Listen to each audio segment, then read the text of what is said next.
Bismillahirrahmanirrahim. Assalamualaikum warahmatullahi wabarakatuh.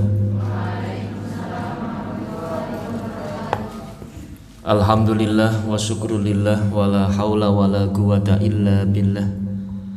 Asyhadu an la ilaha illallah wa asyhadu anna Muhammadan abduhu wa rasuluh, la nabiyya wa la rasula ba'dah. Qala Allah Ta'ala fil Qur'anil Karim, a'udzu billahi minasyaitonir rajim. Wa atakum min kulli ma sa'altumuh wa in ta'uddu nikmatallah la tuhsuha. Innal insana ladzalumun kafar. Shadaqallahul azim.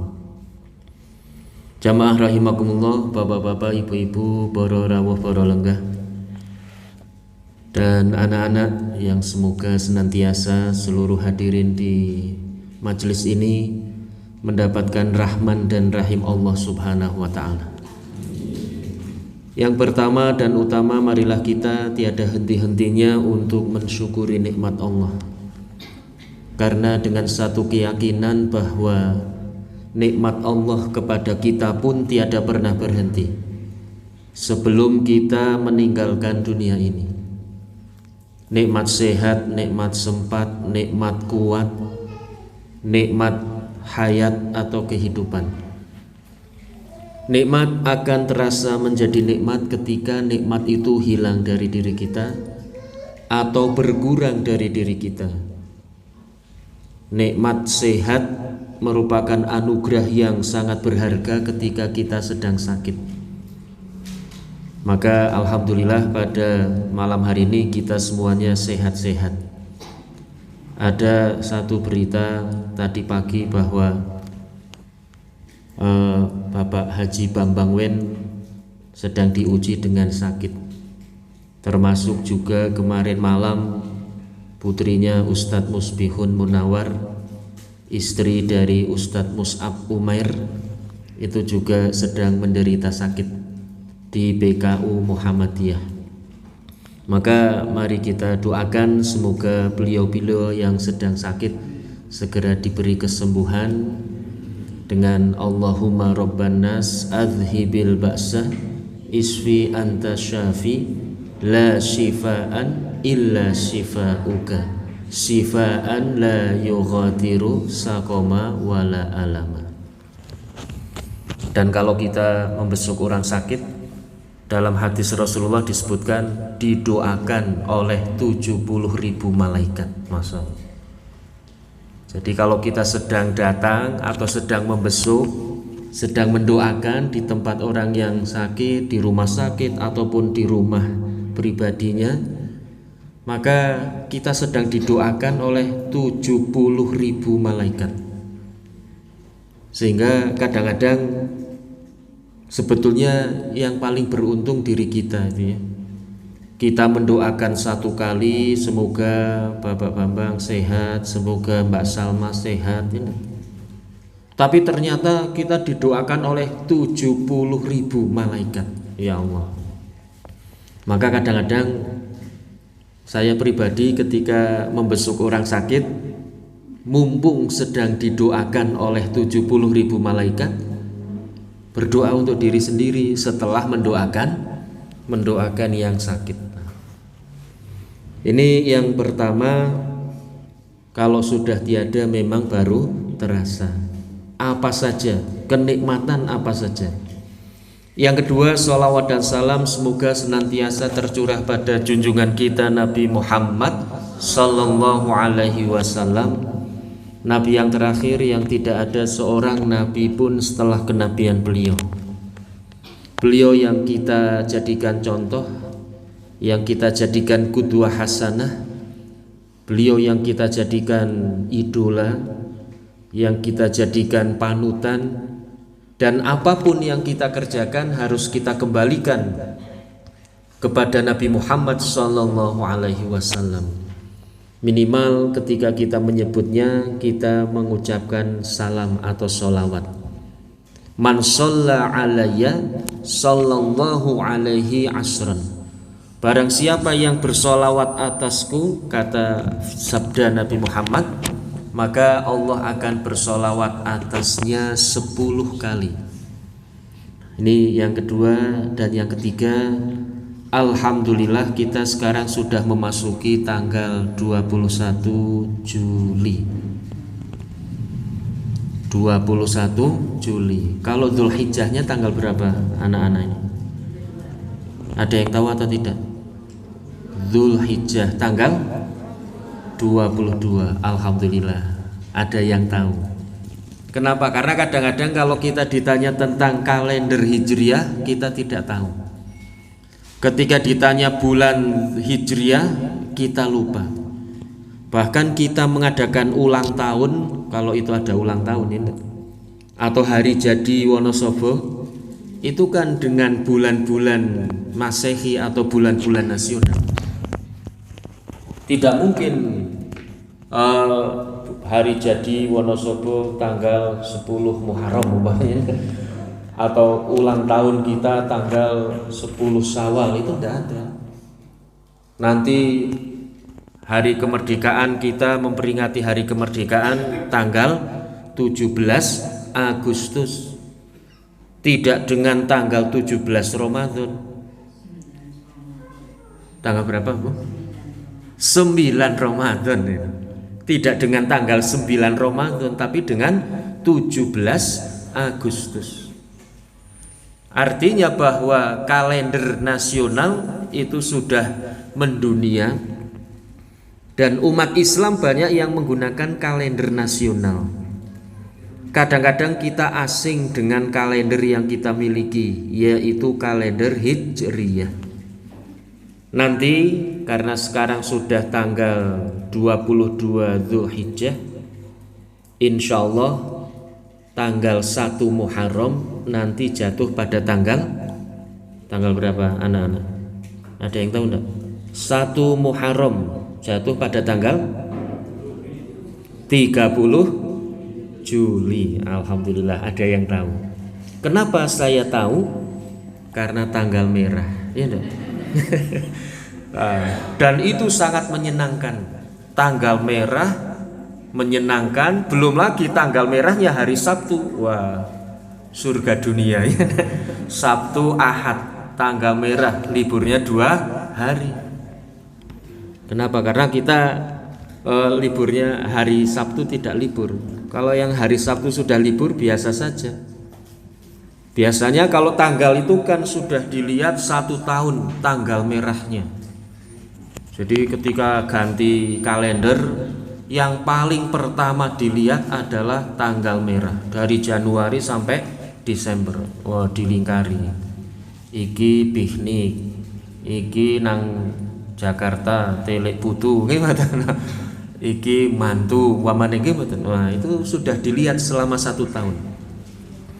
Jamaah rahimakumullah, apa yang ingin kami sampaikan? Mari kita mengingat, ya, bukan memperingati tetapi mengingat. Beda antara mengingat dengan memperingati. Kalau mengingat, perintah Allah Subhanahu wa taala di dalam Al-Qur'an jelas, fadzakir fa inna dzikra tanfa'ul mu'minin.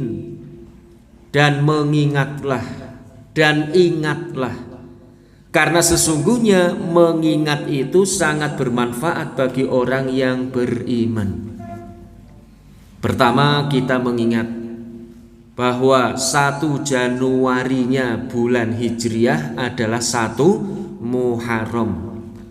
Jangan sampai lupa ini.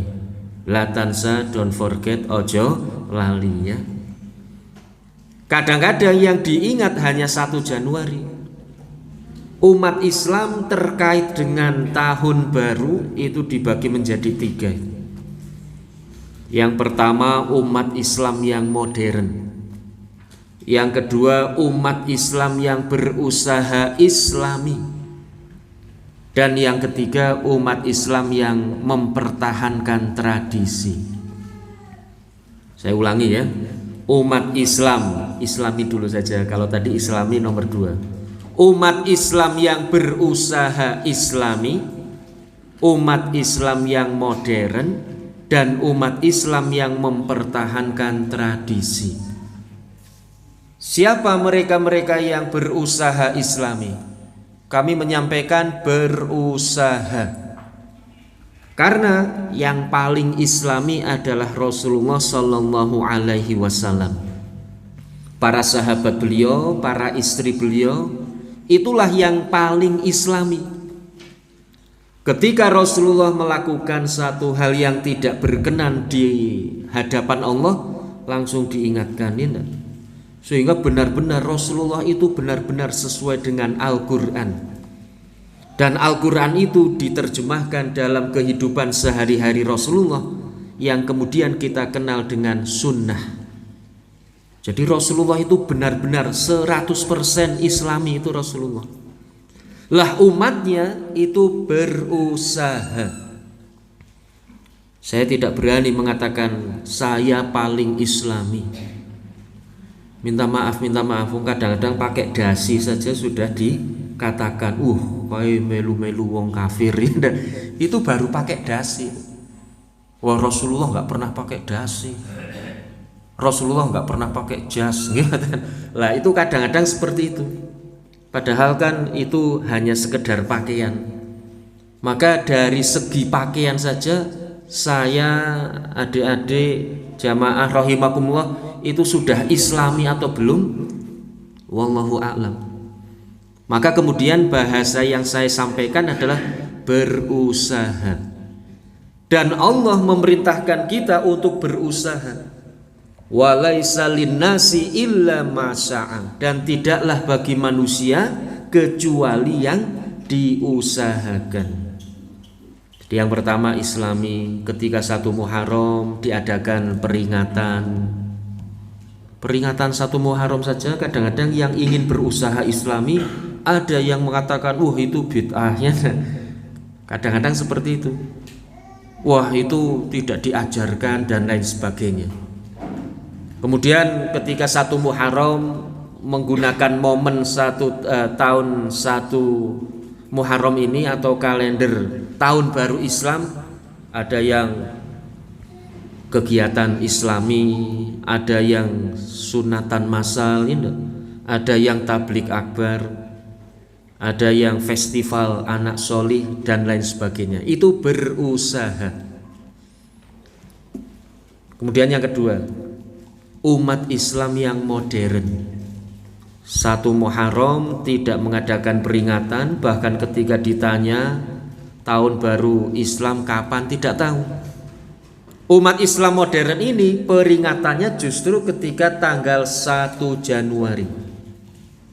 Nanti rame-rame berkumpul di alun-alun, beli kembang api jam 12 malam, ya enggak? 000, kemudian dihitung mundur 5, 4, 3, 2, 1, wah, der gitu kan, Masya Allah. Itu mayoritas yang mengadakan itu juga umat Islam. Tapi mereka meramaikan, memeriahkan 1 Januari. Padahal kalau kita runut sejarahnya, siapa itu 1 Januari? Atau apa itu 1 Januari? Di balik 1 Januari itu apa yang diinginkan oleh mereka? Nah, ini umat Islam yang kedua, modern. Yang ketiga, umat Islam yang tradisional.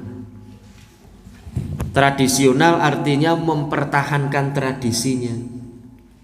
1 Muharram biasa saja, tidak ada pengajian atau tablik akbar. 1 Januari juga lewat. Tetapi yang dipakai adalah 1 suro. 1 suro. Suro itu sebetulnya berasal dari kalimat asyaro atau asyuro. Jadi orang-orang dulu, para orang-orang bijak itu ingin mengajarkan agama, hikmah, kebijakan, kebaikan itu dengan sesuatu yang bersifat tradisi. Maka kemudian mereka mengatakan sebetulnya ingin mengajarkan puasa tanggal 10. Ayo podo puasa Asyura. Ayo podo puasa Asyara. Loh, puasa Asyara niku napa? Ya ini bulan ini puasa Asyura. Oh, berarti bulan ini sasi suro. Jadi dari kalimat asyara. Mungkin kalau dirunut asal usul katanya seperti orang Belanda memberi nama buah kelapa. Katanya ini ya, katanya dulu ada orang Belanda jalan-jalan di tepi pantai bersama orang Jawa. Orang Belanda kehausan, akhirnya kemudian minta dipetikkan pohon kelapa buahnya. Begitu orang Jawa itu naik, pohon kelapanya jatuh ke laut. Orang Belanda mengatakan apa? Karam ambil, karam ambil. Orang Jawa kemudian menyimpulkan, oh kui jenenge kerambil. Wah, itu karam ambil jadinya menjadi kerambil. Nah, ini wallahu alam ya. Sama dengan ayo puasa Asyura, puasa Asyura. Loh napa sih puasa Asyura? Ya ini sasi ini ke puasa Asyura. Oh, berarti ini sasi suro ya. Nah, ini jamaah rahimakumullah, tidak merayakan 1 Januari, tidak merayakan 1 Muharram, tapi yang dirayakan 1 Suro. Keliling di Beteng Ngayogyakarta, atau puasa bicara di Solo ya enggak? Atau ngelarung bunga dan lain sebagainya di Parangtritis. Itu mereka juga ngaku sebagai umat Islam. Kalau di Wonosobo dulu ada yang namanya mandi di Surodilogo. Ibu-ibu mandi di Surodilogo napa mboten, Bu? Tidak ya, dulu 1 suro mboten nggih. Tapi kok awet nom kabeh niki kados katanya mitosnya kan sing sapa wonge adus ning Surodilogo bakal awet nom. Itu kata orang-orang dulu nggih, wallahu a'lam. Nah, ini yang pertama, yang kedua yaitu pembagian umat Islam. Kenapa? Karena dalam segala peri kehidupan manusia itu umat Islam juga dibagi menjadi 3. Ada umat Islam yang seluruh kehidupannya berusaha Islami, pakaiannya Islami, putra-putrinya dididik dengan Islami, pakaian mereka anak-anaknya juga Islami, dipakaikan jilbab, ya enggak?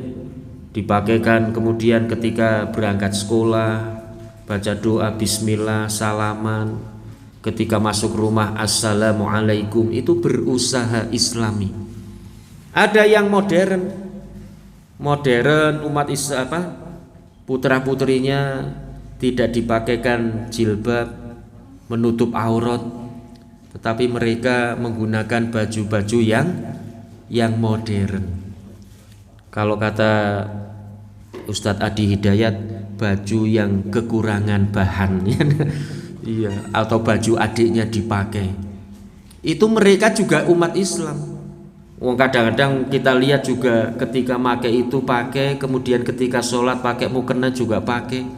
Mereka sholat, tetapi baju yang dipilih bahasa Inggrisnya itu you can see my leg, my tail, my cool.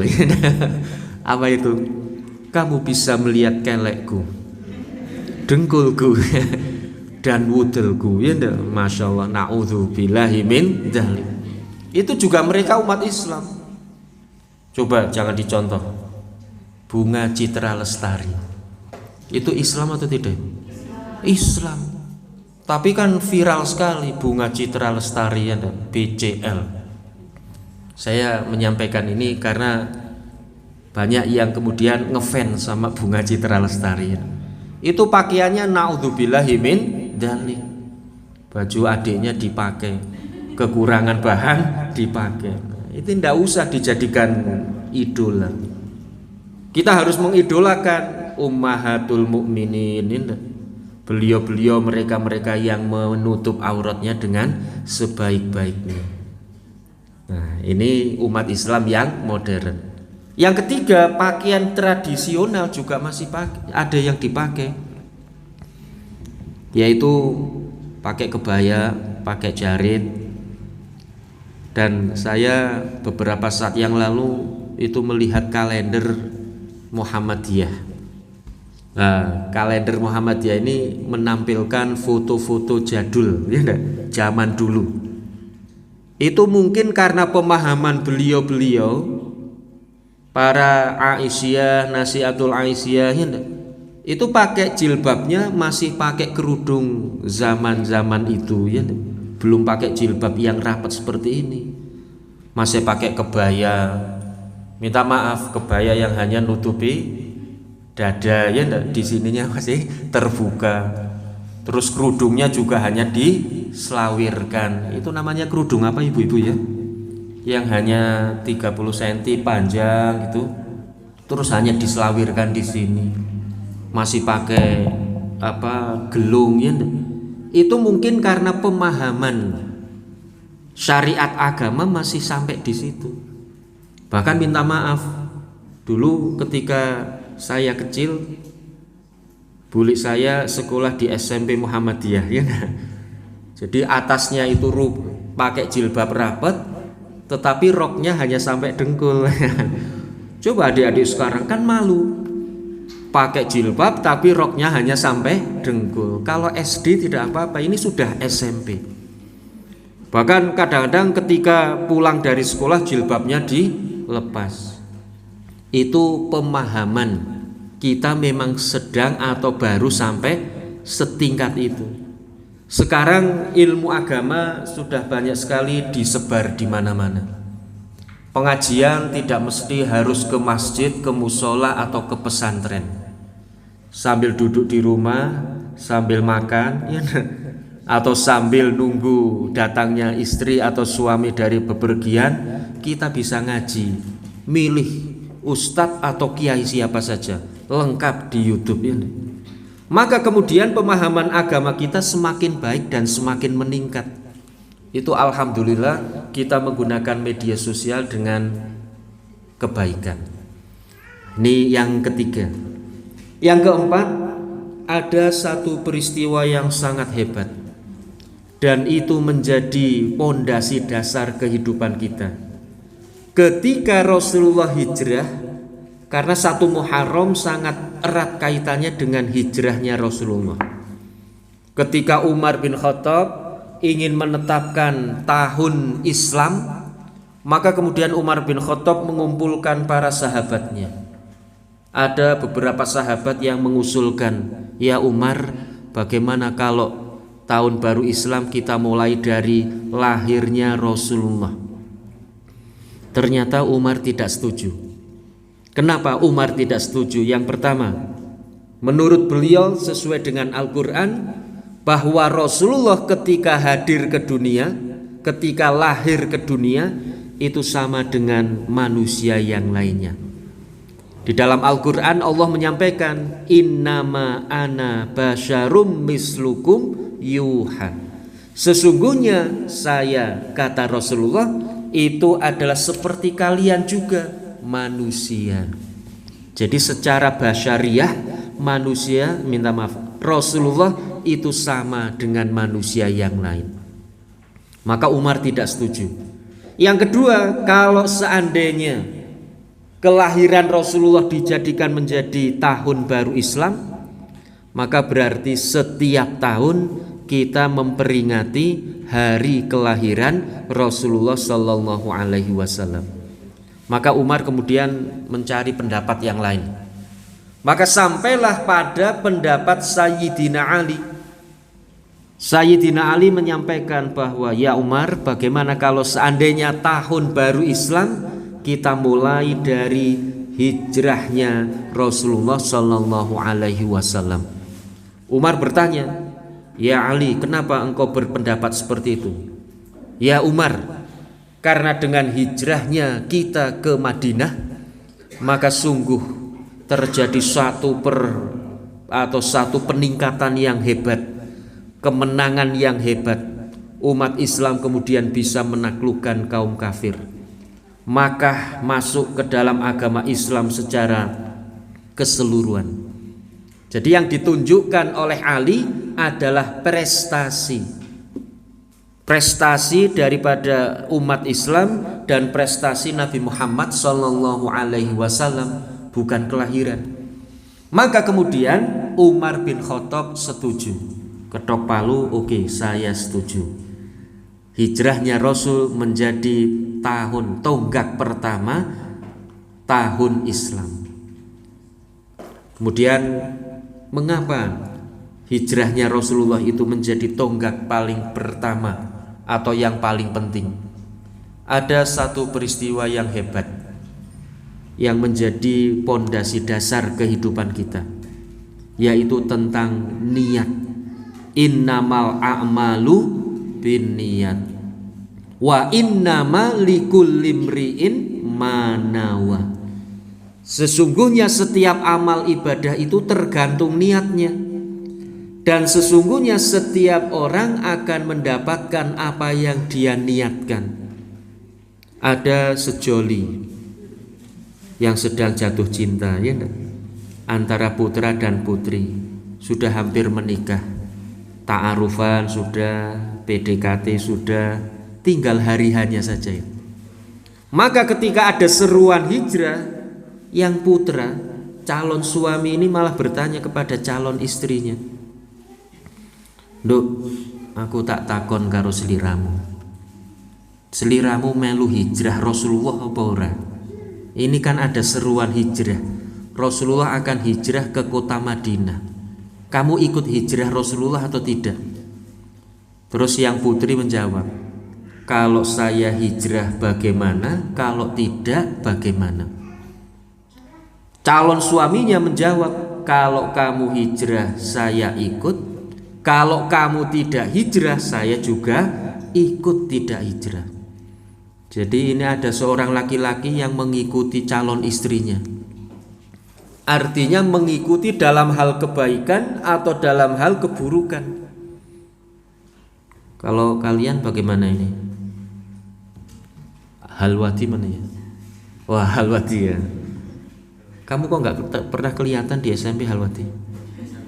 Oh, sudah SMK ya? Masya Allah. Makanya saya cari-cari Halwati mana ya? Sudah SMK ya? SMK atau SMA? SMK, alhamdulillah. Rasanya baru kemarin sudah SMK. Nanti ujuk-ujuk sudah kuliah ya? Ujuk-ujuk hampir menikah. Masya Allah. Kira-kira Halwati kalau calon istrinya begini akan ikut hijrah, istrinya hijrah ikut hijrah, istrinya tidak ikut tidak hijrah, kira-kira akan sesuai dengan apa yang dilakukan calon istri atau tidak? Kalau saya, istri hijrah ikut hijrah, istri tidak hijrah ikut hijrah atau tidak? Ikut ya, alhamdulillah. Berarti kalau istri tidak hijrah, aku luwih becik mundur alon-alon gitu kan. Indah hati. Jangan hanya wah pokoknya kemanapun kamu ikut. Padahal kalau di dalam hadis Rasulullah kan menyampaikan indah, la ta'ata fi makhlukin fi maksiatillah. Tidak ada ketaatan kepada makhluk siapapun ini. Tidak istri, tidak calon istri, bahkan minta maaf, tidak pula bapak dan ibu. Seperti tadi yang disampaikan oleh Qori ya, firman Allah. Ketaatan kita kepada bapak dan ibu itu dalam rangka taat kepada Allah Subhanahu wa ta'ala. Tapi kalau bapak dan ibu memerintahkan maksiat, la ta'ata, tidak ada ketaatan. Hanya saja menolaknya harus baik-baik ya, menolaknya harus dengan penuh rahman dan rahim, penuh kasih sayang. Tidak boleh ibunya melarang keburukan, bapaknya minta maaf, ibunya menyuruh keburukan, bapaknya menyuruh kejelekan. Wah, terus kita tolak dengan mentang-mentang, itu tidak boleh. Tetap harus bil hikmah, dengan sesuatu yang bijaksana. Lah, peristiwa ini didengar oleh Rasulullah bahwa ada seorang calon suami hijrahnya hanya mengikuti calon istrinya. Maka Rasulullah kemudian menyampaikan, faman kanat hijratuhu lillahi wali rasuli fakanat hijratuhu lillahi wali rasulih. Barang siapa yang hijrahnya itu karena Allah dan Rasulnya, maka dia akan mendapatkan dari Allah dan Rasulnya. Faman kanat hijratuhu li imro'atin tunkihuha aw li amwalin iktasabuha fakanat hijratuhu ila ma hajara ilaih. Dan barang siapa yang hijrahnya itu hanya karena seorang wanita supaya bisa dinikahi, atau sejumlah harta supaya bisa dimiliki, maka ya Allah akan memberikan apa yang dia inginkan. Tetapi dari Allah dia tidak akan mendapatkan. Maka di dalam Al-Quran kita banyak disindir untuk mengikhlaskan niat. Ada satu, kullu ya'malu ala syakilatih. Allah minta maaf, setiap manusia itu melakukan sesuatu tergantung dari keinginannya. Jadi manusia itu melakukan sesuatu itu punya motivasi sendiri-sendiri. Kita di sini majelisnya sama, tempatnya sama, waktunya sama, mulainya sama, pulangnya sama. Tetapi motivasi kita berbeda-beda. Dan hanya Allah yang tahu. Wallahu a'lamu biman huwa ahdas sabila.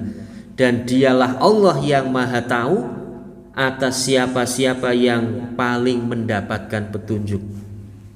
Mungkin ada di antara adik-adik ini ya, ketika ikut pengajian hanya sekedar wah nanti di kamar sendirian. Kan kalau di kamar sendirian lebih baik ikut pengajian, ini enggak umpamanya. Ada juga yang umpamanya saya sudah lama tidak datang, kalau ngitoke irung gitu. Lah itu nanti yang akan dapat pahala irung itu nih. Kenapa? Karena hanya ngitoke irungnya. Itu banyak. Motivasinya kita masing-masing dan hanya Allah yang maha tahu siapa yang motivasinya itu paling benar. Jamaah rahimakumullah, ini tentang niat harus ikhlas. Jadi ada satu pembicaraan yang beliau mengatakan begini, Muhammadiyah itu tidak usah ngurusi sholat lagi.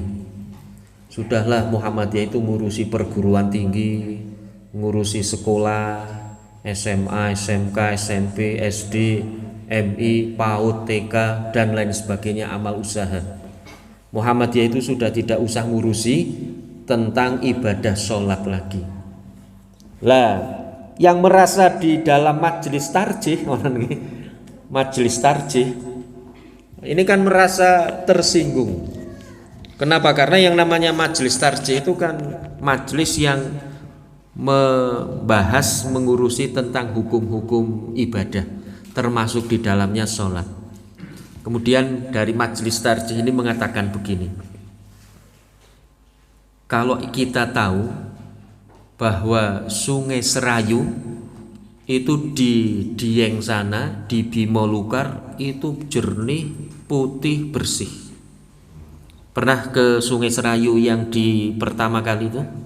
Mata air Sungai Serayu namanya apa? Bimolukar. Itu kan jernih sekali ya enggak? Jernih, wes pokoknya sejernih aqua itu ya. Pol jernihnya. Itu yang pertama. Coba sekarang kita lihat Sungai Serayu yang berada di Siwatu. Kira-kira berwarna bening atau coklat atau kekuning-kuningan itu? Ini enggak, coklatnya enggak. Padahal Sungai Serayu yang di Bimolukar itu bening, jernih. Apa artinya? Bahwa baiklah syariat agama yang dibawa oleh Nabi Muhammad ketika zaman Nabi Muhammad Sallallahu Alaihi Wasallam itu sebening Sungai Serayu yang ada di Bimolukar, belum tercampur, belum tertambahi, belum terkurangi, bening. Tapi agama Islam, syariat agama Islam sampai di Jawa, sampai di Sumatera, sampai di Belanda, sampai di mana-mana itu seperti Sungai Serayu. Artinya perlu untuk dimurnikan, dibersihkan supaya syariat agama itu tetap sejernih aslinya, sejernih awal mulanya, ketika dibawa oleh Nabi Muhammad sallallahu alaihi wasallam. Ini jamaah rahimakumullah yang pertama. Dari tadi yang pertama terus ya. Yang berapa ini? Mboten usah dihitung nggih. Nah, ini tentang niat ikhlas ya. Niat harus ikhlas. Karena Rasulullah menyampaikan, innallaha la yaqbalu minal amal illa man kana lahu khalisan. Sesungguhnya Allah tidak akan menerima satu amalan kecuali amalan itu dilaksanakan dengan ikhlas. Ikhlas itu pakai shot, jangan pakai sa.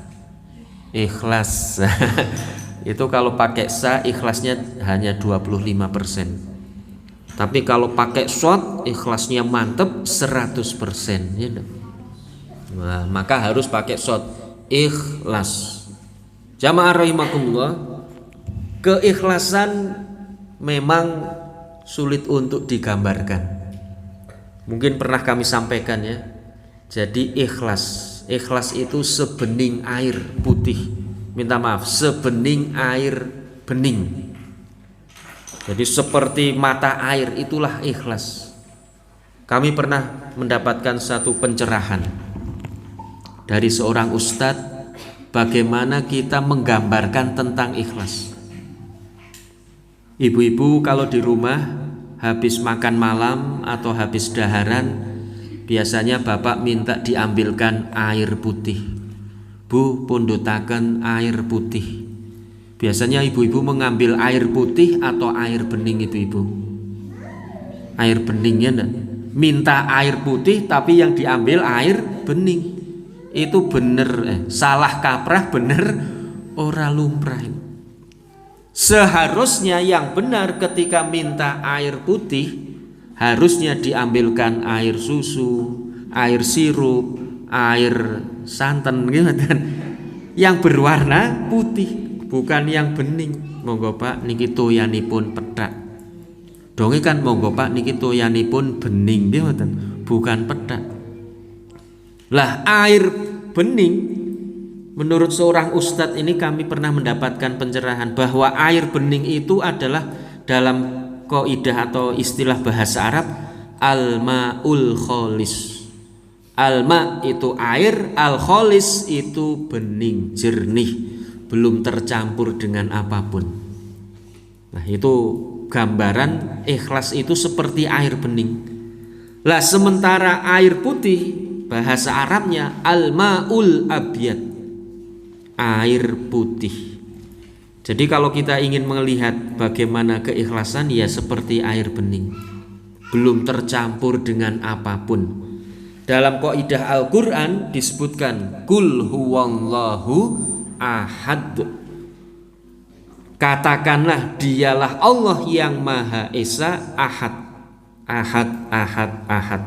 Jadi hanya Allah lah yang kita harapkan, yang kita inginkan, yang kita nanti-nantikan. Maka mengapa surat Al-Ikhlas tidak ada tulisan ikhlasnya tetapi disebut sebagai Al-Ikhlas? Kuncinya di ayat yang pertama, Qul huwallahu ahad. Jadi apapun yang kita inginkan, apapun yang kita harapkan, apapun yang ingin kita capai itu hanya satu, ahad. Datang pengajian hanya ahad, Allah. Mendidik anak hanya ahad, Allah. Nyangoni putra putri nggih ibu-ibu. Kemudian semuanya semua aktivitas kita kalau ingin dikatakan ikhlas yaitu hanya satu. Saya membaca, minta maaf, membaca di Suara Muhammadiyah bagaimana keikhlasan yang sesungguhnya. Kemudian beliau sang penulis ini menggambarkan banyak cerita. Sampailah pada satu kalimat, seorang guru, seorang dosen, seorang dokter, seorang pekerja, siapapun itu bisa menjadi ikhlas meskipun mendapatkan gaji atau honor. Artinya penulis ini ingin mengatakan bahwa Ikhlas itu bukan di dalam gaji atau di dalam maisah, itu bukan. Maka kemudian beliau menyampaikan yang pertama, seorang guru, seorang dokter, seorang pekerja, seorang karyawan di kantor dimanapun bisa mendapatkan keikhlasan meskipun ada gaji atau ada honor. Itu yang pertama, nggih. Yang kedua, seorang takmir, pengurus Muhammadiyah, minta maaf ini yang tidak bergaji, takmir, pengurus Muhammadiyah, kemudian pengurus ormas, pengurus pengajian dan lain sebagainya, tidak mendapatkan gaji, bisa mendapatkan ketidakikhlasan.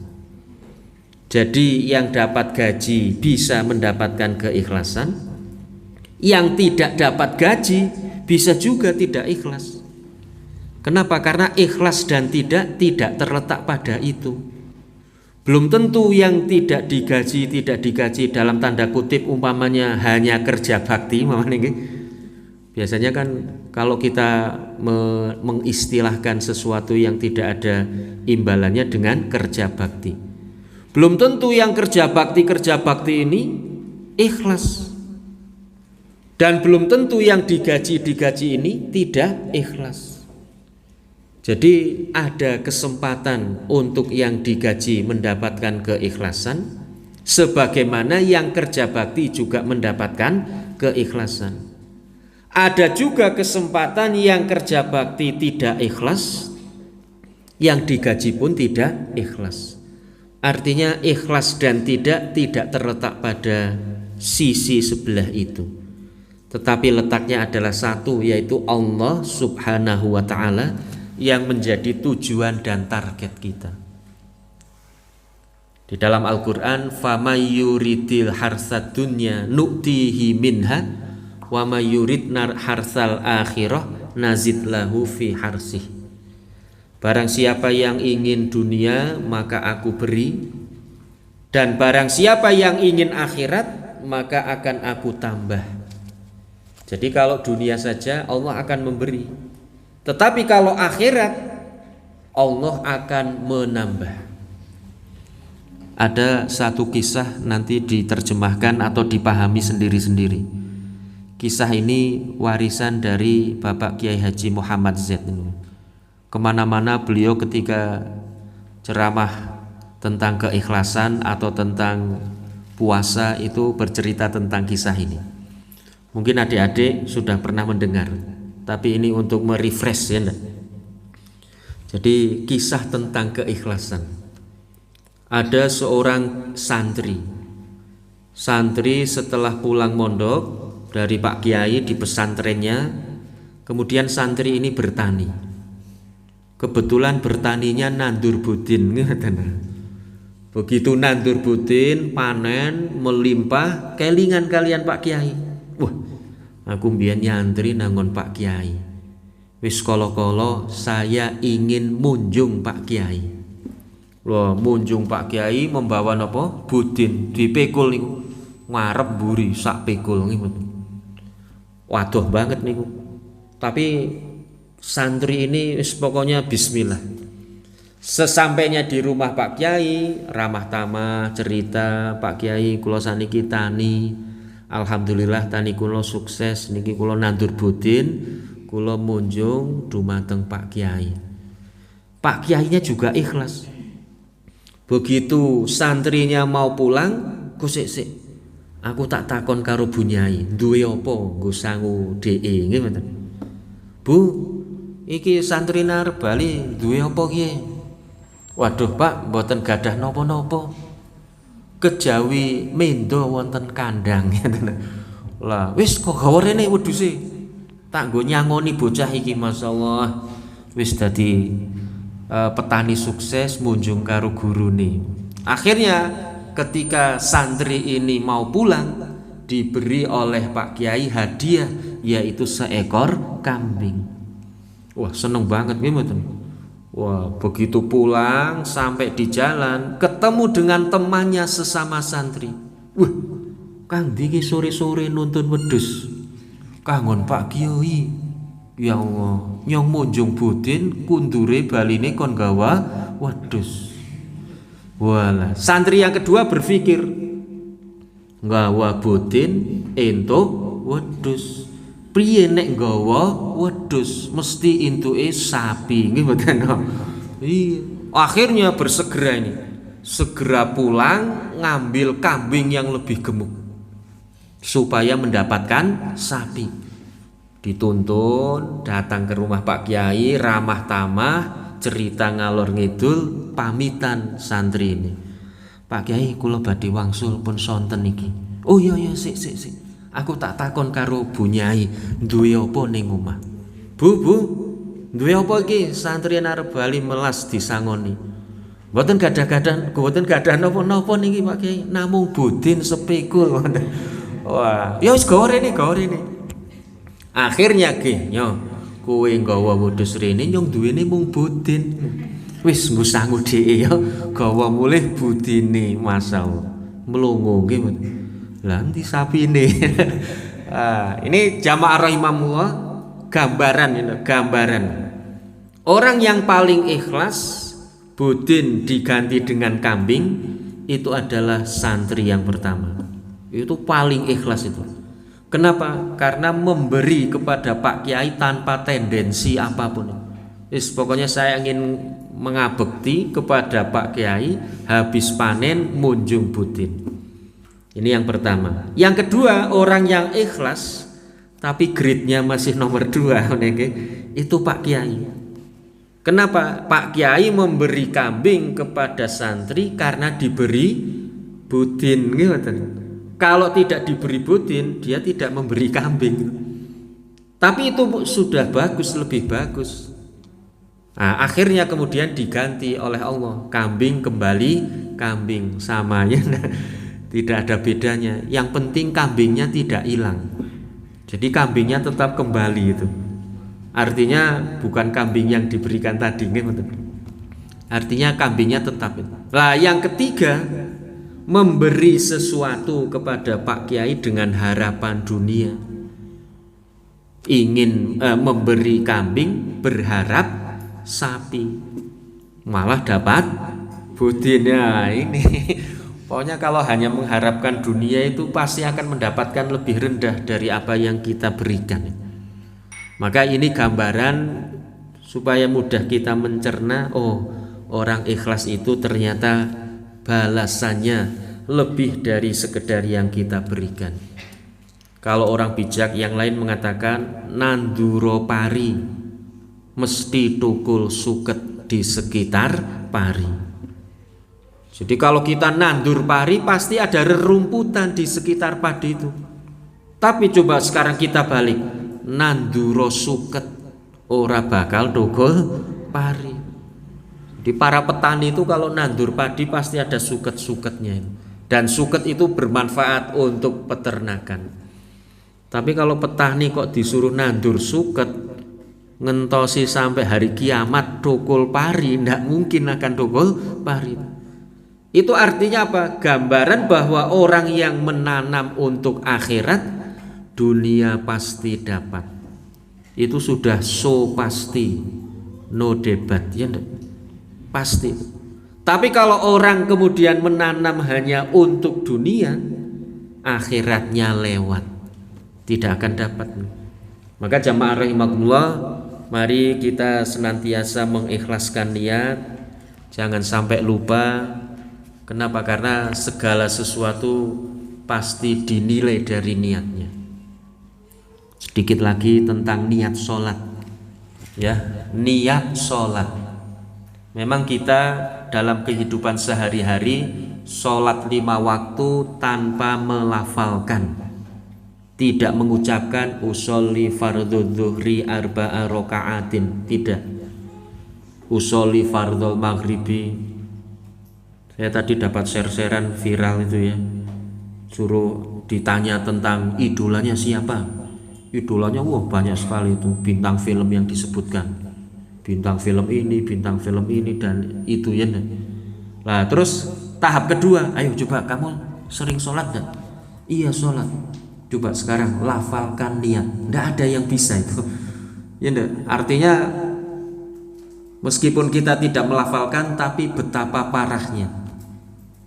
Idola-idola bintang film begitu hafalnya, tapi disuruh untuk menghafalkan lafal dari satu ibadah tidak bisa. Nah, ini tentang lafal niat ya. Meskipun kita tidak melafalkan, tapi niat itu wajib, harus. Sholat tanpa niat, sholatnya tidak sah. Ketika sholatnya tidak sah karena itu ibadah wajib, maka berdosa. Lah maka kita warga Muhammadiyah tetap tetap meniatkan sesuatu, tetapi kapan kita niatnya? Nah, ada satu pembahasan bagus sekali tentang niat. Jadi niat itu kita ucapkan ketika takbiratul ihram. Tangan kita mengangkat setinggi telinga, sejajar dengan bahu depannya. Jangan terlalu depan, jangan terlalu atas. Lah, kemudian lisan kita Allahu Akbar, hati kita niat sholat apa yang kita lakukan. Nah, menawa nggih. Jadi niat sholat itu tangan kita mengangkat, lisan kita takbir Allahu Akbar, hati kita niat sholat apa yang kita lakukan. Maka kalau kita mengkaji tentang niat usholi, pertama, usholi itu hanya mengarahkan niat. Itu yang pertama nih. Yang kedua, usholi itu belum dihitung niat. Maka kalau saudara kita usholi, silahkan saja. Tapi jangan lupa ketika takbir itu hati tetap harus niat. Minta maaf beberapa saat yang lalu sholat Idul Adha itu juga ada warga kita yang mengajarkan untuk melafalkan niat. Ayo jamaah rahimakumullah, sebelum sholat dimulai monggo tirukan nggih. Bismillahirrahmanirrahim, tirukan Bismillahirrahmanirrahim. Usolli sholatas sunnah Idul Adha, monggo tirukan usolli sholatas sunnah Idul Adha. Itu warga kita, warga Muhammadiyah gitu. Lah silahkan, tidak apa-apa, begitu belum masuk sholat.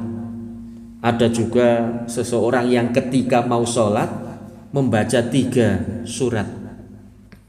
Surat yang pertama Qul huwallahu ahad. Surat yang kedua Qul a'udzu birabbil falaq.